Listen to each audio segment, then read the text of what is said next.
Praise the Lord. പ്രിയരെ, നിങ്ങളേവരെയും ഞാൻ blessed മോർണിംഗിലേക്ക് യേശുക്രിസ്തുവിന്റെ നാമത്തിൽ സ്വാഗതം ചെയ്യുന്നു.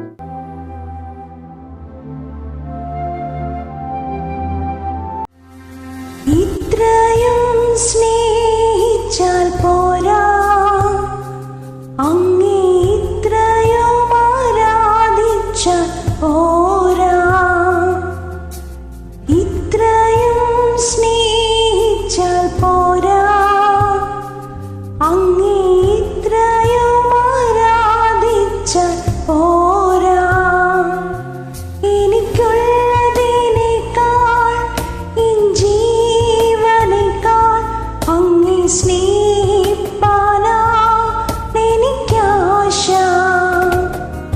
എനിക്കുള്ളതിനേക്കാൾ എൻ ജീവനേക്കാൾ അങ്ങേ സ്നേഹിപ്പാനാ എനിക്കാശ. യേശുവേ ആരാധ്യനേ, യേശുവേ ആരാധ്യനേ, യേശുവേ ആരാധ്യനേ, യേശുവേ ആരാധ്യനേ.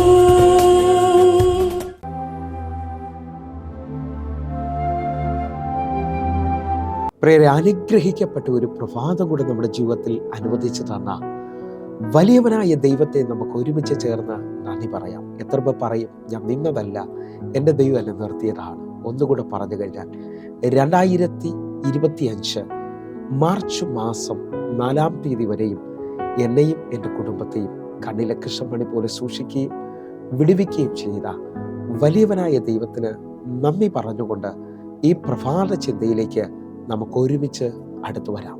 നമ്മുടെ വിലാപത്തെ നൃത്തമാക്കുന്ന ദൈവം. പ്രിയരെ, പ്രാരംഭ വാക്യത്തിലേക്ക് 30-ാം സങ്കീർത്തനം അതിൻ്റെ 11-ാമത്തെ വാക്യം. നീ എൻ്റെ വിലാപത്തെ എനിക്ക് നൃത്തമാക്കി തീർത്തു, എൻ്റെ രട്ട് നീ അഴിച്ച് എന്നെ സന്തോഷം ഉടിപ്പിച്ചിരിക്കുന്നു.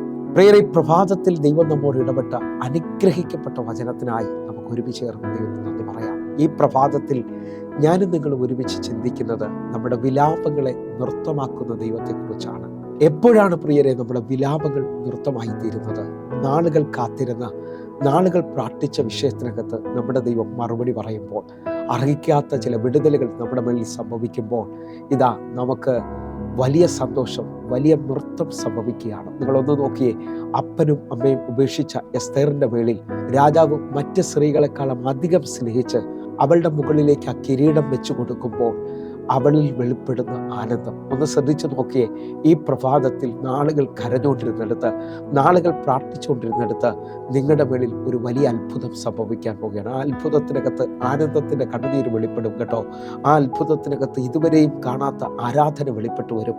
ഞാൻ വിശ്വസിക്കുന്നു ഈ പ്രഭാതത്തിൽ ഈ മെസ്സേജ് കേട്ടുകൊണ്ടിരിക്കുമ്പോൾ അനേക കുടുംബങ്ങളിൽ, അനേക ജീവിതങ്ങളിൽ ദൈവം ഒരു അത്ഭുതം ചെയ്യാൻ പോവുകയാണ്. നിങ്ങളുടെ ജീവിതത്തിനകത്ത് ഈ പ്രഭാതം ഇതൊരു പ്രവചന ശബ്ദമായി തീരട്ടെ. നമ്മുടെ വിലാപങ്ങളെ നൃത്തമാക്കുന്ന ദൈവം. ഒന്നുകൂടെ ശ്രദ്ധിച്ചു നോക്കിയാൽ പുറപ്പാട് പുസ്തകത്തിനകത്ത് നമുക്ക് കാണാം, നീണ്ട നാളുകളായി ശത്രുവിന്റെ കയ്യിൽ നിന്ന് ഇസ്രായേൽ ജനം ഇതാ പുറപ്പാടിലേക്ക് വരികയാണ്. അവരെ കണ്ണുനീരിനെയും അവരെ കഷ്ടതകളെയും അവരുടെ അവസ്ഥയും കണ്ട് മനസ്സലിഞ്ഞ ദൈവം മോശ മുഖാന്തരം അവരെ വിടുവിക്കുകയാണ്. അവരെ വാഗ്ദത്ത ദേശത്തിലേക്ക് അവരെ കരം പിടിച്ചു നടത്താൻ പോകുമ്പോൾ അവർക്കുണ്ടായ സന്തോഷം, ഇതാ ചെങ്കടൽ പിളർന്ന് അവരക്കര കയറുമ്പോൾ അവർക്കുണ്ടായ അനുഭവം, അവർ പിറകിൽ നോക്കുമ്പോൾ ഇനി ശത്രു ഇല്ല, ഫറവോൻ ഇല്ല എന്നുള്ളത് കണ്ടപ്പോൾ മിരിയാമും കൂട്ടരും ചേർന്നുകൊണ്ട് തപ്പെടുത്ത് ദൈവത്തെ വലിയ നിലയിൽ നൃത്തം ചെയ്ത് ആരാധിക്കുകയാണ്. എന്നെ കേൾക്കുന്നവരുണ്ടെങ്കിൽ ഈ പ്രഭാതത്തിൽ ഒരുമിച്ചൊന്ന് പറഞ്ഞോ, നാളുകൾ കാത്തിരുന്ന വിടുതൽ, നാളുകൾ എൻ്റെ കർത്താവ് എനിക്ക് വേണ്ടി അത് ചെയ്യണമേ എന്ന് പറഞ്ഞുകൊണ്ടിരുന്നെടുത്ത് ഇന്നൊരു അത്ഭുതം സംഭവിക്കാൻ പോവുകയാണ്. ഒന്ന് വിശ്വസിക്കാൻ പറ്റുമോ? നിങ്ങളുടെ ഭവനത്തിനകത്ത്, നിങ്ങളുടെ തലമുറയുടെ മേളിൽ ഇന്ന് ആ അത്ഭുതകരം ചലിക്കാൻ പോവുകയാണ്. പുറപ്പാട് പുസ്തകത്തിലേക്ക് നമുക്കൊന്ന് ഓടി വരാം പ്രിയരെ. പുറപ്പാട് പുസ്തകം 15-ാം അധ്യായം അതിൻ്റെ 20-21 വാക്യങ്ങൾ. അഹരോന്റെ സഹോദരി മിരിയാം എന്ന പ്രവാചകി കയ്യിൽ തപ്പെടുത്ത് സ്ത്രീകൾ എല്ലാവരും തപ്പുകളോടും നൃത്തങ്ങളോടും കൂടെ അവളുടെ പിന്നാലെ ചെന്നു. 21-ാമത്തെ വാക്യം. മിരിയാം അവരോട് പ്രതിഗാനമായി ചൊല്ലിയത്, യഹോവയ്ക്ക് പാട്ടുപാടുവിൻ, അവൻ മഹോന്നതൻ, കുതിരകളെയും അതിൽ ഇരുന്നവരെയും അവൻ കടലിൽ തള്ളിയിട്ടിരിക്കുന്നു. ഈ വചന പശ്ചാത്തലം ഒരുപക്ഷെ നിങ്ങൾ വായിച്ചിട്ടുള്ളതായിരിക്കാം. നമുക്ക് ഒരുമിച്ച് ചേർന്ന് മിര്യാമിനോടൊന്ന് ചോദിക്കാം, എന്താ ഇപ്പോൾ ഈ നൃത്തം ചെയ്ത് ദൈവത്തെ ആരാധിക്കുന്നത്? മിര്യാം പറയും, നാളുകൾ കരഞ്ഞിട്ടുണ്ട് കേട്ടോ, ഞങ്ങളുടെ സകല കുഞ്ഞുങ്ങളെയും ഫറവോൻ വെള്ളത്തിൽ മുക്കി കൊന്നുകളയുമ്പോൾ, എന്നാൽ ഇപ്പോൾ എൻ്റെ ദൈവം അതിന് പകരം ചെയ്യുകയാണ്. നിങ്ങൾ വിശ്വസിക്കാൻ പറ്റുമോ? നാളുകൾ നിങ്ങൾ കരഞ്ഞെടുത്ത് നിങ്ങളുടെ കണ്ണുനീരിനെ തുടയ്ക്കാൻ എൻ്റെ ദൈവം ഇറങ്ങി വരികയാണ്. നയലിലെ വിധവയുടെ ഏക മകനും മരിച്ചു, അവൾ നിലവിളിച്ചുകൊണ്ട് ഇതാ അവസാനിച്ചെന്ന് പറഞ്ഞ് മുമ്പോട്ട് വരുമ്പോൾ അവളോട് വന്ന് ഇനി കരയണ്ട, നിന്റെ വിഷയത്തിന് മറുപടിയായെന്ന് പറഞ്ഞുകൊണ്ട് ആ ശവമഞ്ചത്തിൽ തൊട്ട് അവളുടെ മകനെ ദൈവം മടക്കി കൊടുക്കുകയാണ്. എന്നെ കേൾക്കുന്നവരെ, കൂടെ കരഞ്ഞവളും ആ നയലിലെ വിധവയും ഇപ്പോൾ ആനന്ദ കണ്ണുനീരിലായിരിക്കും നിൽക്കുന്നത്. കാരണം അവസാനിച്ചതിനെ ദൈവം മടക്കി കൊടുക്കുകയാണ്. 18 വർഷമായ കൂനിയായ സ്ത്രീ എല്ലാവരാലും നിന്ദിക്കപ്പെട്ട കളിയാക്കപ്പെട്ടവളായിരിക്കും. ഇവൾക്ക് മാത്രം വിടുതലില്ലല്ലോ എന്ന് പറഞ്ഞു കാണാം. പക്ഷേ അന്നത്തെ ആലയത്തിലെ ആരാധനയിൽ യേശു അവളുടെ മേളിൽ കൈവച്ചുകൊണ്ട് അവളെ പിടിച്ചുയർത്തുകയാണ്. എന്നെ കേൾക്കുന്നവരുണ്ടെങ്കിൽ 18 വർഷമായി മുകളിൽ ഒരു നന്മയും കാണാത്തവൾ ഇപ്പോൾ നിവർന്ന് തല നിവർത്തിക്കൊണ്ട് ദൈവത്തിൻ്റെ വലിയ പ്രവൃത്തി കാണുകയാണ്. ഞാനിങ്ങനെ വിശ്വസിക്കുന്നത്, അവൾ ആരാധിച്ച് കാണും, അവൾ ദൈവത്തിന് നന്ദി പറഞ്ഞു കാണും. ഞാനിങ്ങനെ ആത്മാവിൽ പറഞ്ഞോട്ടെ, ഇതാ മിര്യാമും കൂട്ടരും പറഞ്ഞത്, ഞങ്ങളുടെ തലമുറകളെ വെള്ളത്തിൽ മുക്കിക്കൊന്ന ഫറവോനെ എൻ്റെ ദൈവം നിന്നോട് മറുപടി പറഞ്ഞു. വിശ്വസിക്കാൻ പറ്റുമെങ്കിൽ ഇന്ന് ഈ പ്രഭാതത്തിൽ എന്നെ കേൾക്കുന്നവർ ചിലർ പറയാൻ പോവുക, നാളുകൾ ഞങ്ങൾ കരഞ്ഞെടുത്ത് എൻ്റെ ദൈവം മറുപടി പറഞ്ഞിരിക്കുകയാണ്, എൻ്റെ ദൈവം അത്ഭുതം ചെയ്തിരിക്കുകയാണ്.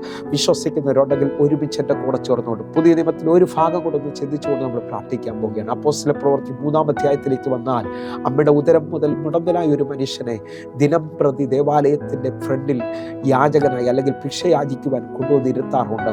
എന്നാൽ പത്രോസ് യോഹന്നാനും ആലയത്തിലേക്ക് കടക്കാൻ പോകുന്നത് കണ്ടപ്പോൾ അവൻ പ്രതീക്ഷിച്ചു വല്ലതും കിട്ടുമെന്ന്. അവൻ അവരോട് യാചിക്കുന്ന ആ മിനിറ്റിൽ പത്രോസ് അവനെ ഉറ്റു നോക്കിക്കൊണ്ട്, വെള്ളിയും പൊന്നും എനിക്ക് തരാനില്ല എന്ന് പറഞ്ഞുകൊണ്ട് കരം പിടിച്ചുകൊണ്ട് അവനെ എഴുന്നേൽപ്പിക്കുകയാണ്. അവൻ കുതിച്ചെഴുന്നേറ്റാണ് അവിടെ കൊടുത്തിരിക്കുന്നത്. അവൻ തുള്ളിയും ചാടിയും ദൈവത്തെ ആരാധിച്ചുകൊണ്ട് അവരോടുകൂടെ ആലയത്തിൽ കയറുകയാണ്. നമുക്ക് ഈ മനുഷ്യനോടൊന്ന് ചോദിക്കാം, എന്താ നിനക്കിത്ര തുള്ളല്, എന്താ നിനക്കിത്ര ആരാധന? അവൻ പറയും, കഴിഞ്ഞ 40-ലധികം വർഷമായി എൻ്റെ വിഷയത്തിന് മറുപടി തന്നിരിക്കുകയാണ് എൻ്റെ ദൈവം. എൻ്റെ ഏറ്റവും വലിയ ആഗ്രഹമായിരുന്നു ആ ആലയത്തിനകത്തൊന്ന് കയറി ദൈവത്തെ ആരാധിക്കണമെന്നുള്ളത്. പലരും എൻ്റെ യാചന കണ്ടിട്ട് എനിക്ക് ഭിക്ഷ തന്നിട്ടുണ്ട്. പക്ഷേ അവരെല്ലാം ഈ ആലയത്തിൽ കയറുമ്പോഴും എൻ്റെ ഏറ്റവും വലിയ ആഗ്രഹമായിരുന്നു എനിക്കും ഈ ആലയത്തിൽ കയറിയൊന്ന് ദൈവത്തെ ആരാധിക്കണം. നിങ്ങൾ വിശ്വസിക്കാമെങ്കിൽ ഈ പ്രഭാതത്തിൽ നിങ്ങളുടെ വിലാപം നൃത്തമാകാൻ പോവുക, നിങ്ങളുടെ വലിയ ആഗ്രഹങ്ങളെ ദൈവം സാധിപ്പിക്കാൻ പോവുക, നിങ്ങളുടെ വിഷമങ്ങളെ ദൈവം തീർക്കുവാൻ പോവുകയാണ്. വിശ്വസിക്കുന്നവർ എൻ്റെ കൂടെ ചേർന്നുകൊണ്ട് പറഞ്ഞേ, ഇന്ന് എനിക്ക് വേണ്ടി ഒരു അത്ഭുതം എൻ്റെ കർത്താവ് ചെയ്യും. ആ മനുഷ്യൻ അർഹിക്കാത്ത നന്മയിലേക്ക് ഇതാ ആലയത്തിനകത്ത് പത്രോസിനോട് യോഹന്നാനോട് ചേർന്ന് നിൽക്കുകയാണ്. മറ്റു പല ഉന്നതന്മാരും വന്നിട്ടും അവർക്ക് ചെല്ലാൻ പറ്റാത്ത സ്ഥലത്തേക്ക് ഇതാ എൻ്റെ ദൈവം അർഹിക്കാത്ത നിലയിൽ ഈ മനുഷ്യനെ സാക്ഷിയാക്കി നിർത്തുകയാണ്. നിങ്ങളുടെ ജീവിതം ഇന്നു മുതൽ ഒരു വലിയ അത്ഭുതമാകാൻ പോവുക, നിങ്ങളുടെ ജീവിതം ഇന്നു മുതൽ ഒരു വലിയ ഉയർച്ചയായി മാറാൻ പോവുക. അങ്ങനെ വിശ്വസിക്കുന്നവർ എൻ്റെ കൂടെ ചേർന്നുകൊണ്ട് ഒന്ന് കണ്ണുകൾ അടയ്ക്കാം, നമുക്ക് ഒരുമിച്ചൊന്ന് പ്രാർത്ഥിക്കാം. ഞങ്ങളെ സ്നേഹിക്കുന്ന ഞങ്ങളുടെ നല്ല കർത്താവേ, ഈ പ്രഭാതത്തിൽ അങ്ങ് ഞങ്ങളോട് പറഞ്ഞു, ഞങ്ങളുടെ വിലാപങ്ങളെ നൃത്തമാക്കും, ഞങ്ങളുടെ അവസ്ഥകളെ അങ്ങ് മാറ്റും. കർത്താവേ, ഞങ്ങൾ ഒരുമിച്ചത് വിശ്വസിക്കുന്നു. ഇന്നു മുതൽ ഞങ്ങളുടെ ജീവിതത്തിൽ ഒരു വലിയ മാറ്റം, ഞങ്ങളുടെ സന്തോഷം വെളിപ്പെടാൻ പോവുകയാണ്. ഞങ്ങളത് വിശ്വസിക്കുന്നു, യേശുവിൻ നാമത്തിൽ പ്രാർത്ഥിക്കുന്നു. കേൾക്കണം പിതാവേ. ആമേൻ, ആമേൻ, ആമേൻ. പ്രിയരേ, പ്രഭാത സന്ദേശം നിങ്ങൾക്ക് അനുഗ്രഹമാകുന്നുവെങ്കിൽ നമ്മുടെ യൂട്യൂബ് ചാനൽ സബ്സ്ക്രൈബ് ചെയ്യുകയും ഫേസ്ബുക്കിലേക്ക് നിങ്ങൾ ജോയിൻ ചെയ്യുകയും ചെയ്യണമെന്ന് ഓർപ്പിക്കുന്നു. അതേപോലെ എല്ലാ ദിവസവും വൈകിട്ട് ഇന്ത്യൻ സമയം 6 മണിക്ക് നമുക്ക് സൂമിൽ ആരാധനയുണ്ട്. അനേക ആയിരങ്ങൾക്ക് അത് വിടുതലായിട്ടുണ്ട്. പ്രിയരെ, നിങ്ങളെ ഞാൻ ക്ഷണിക്കുകയാണ്, നിങ്ങളും അതിലേക്ക് കടന്നോണം. ഒരു പ്രാവശ്യമെങ്കിലും ഈ സൂം ആരാധന അറ്റൻഡ് ചെയ്താട്ടെ. നിങ്ങൾ ഇന്ന് തന്നെ ആ സൂം ഐഡിക്ക് വേണ്ടി വിളിക്കാൻ തയ്യാറാകണമെന്ന് ഓർപ്പിക്കുന്നു. അതേപോലെ നിങ്ങളുടെ പ്രാർത്ഥന വിഷയങ്ങൾക്ക് 811 എന്ന് കാണുന്ന നമ്പറുകളിലേക്ക് വിളിച്ചാട്ടെ. വാട്സാപ്പിലേക്ക് നിങ്ങൾ കോൺടാക്ട് ചെയ്താട്ടെ. കർത്താവിൻ്റെ വലിയ വിശ്വസ്തത നിങ്ങൾ കാണാൻ പോകുന്നു. അതേപോലെ തന്നെ നേരിട്ട് ഒരു ആരാധനയ്ക്കെങ്കിലും വരാൻ പറ്റുമെങ്കിൽ കൊല്ലത്തോ തിരുവനന്തപുരത്തോ തൃശ്ശൂരിലോ എറണാകുളത്തോ ഒക്കെ വരാൻ പറ്റുമെങ്കിൽ നിങ്ങൾ കടന്നു വരണമെന്ന് ഓർപ്പിക്കുന്നു. കർത്താവ് നിങ്ങളെ അധികത്തിൽ മാനിക്കട്ടെ. കർത്താവിൻ്റെ വലിയ കരം നിങ്ങൾക്ക് വേണ്ടി വെളിപ്പെടട്ടെ. God bless you. ആമേൻ.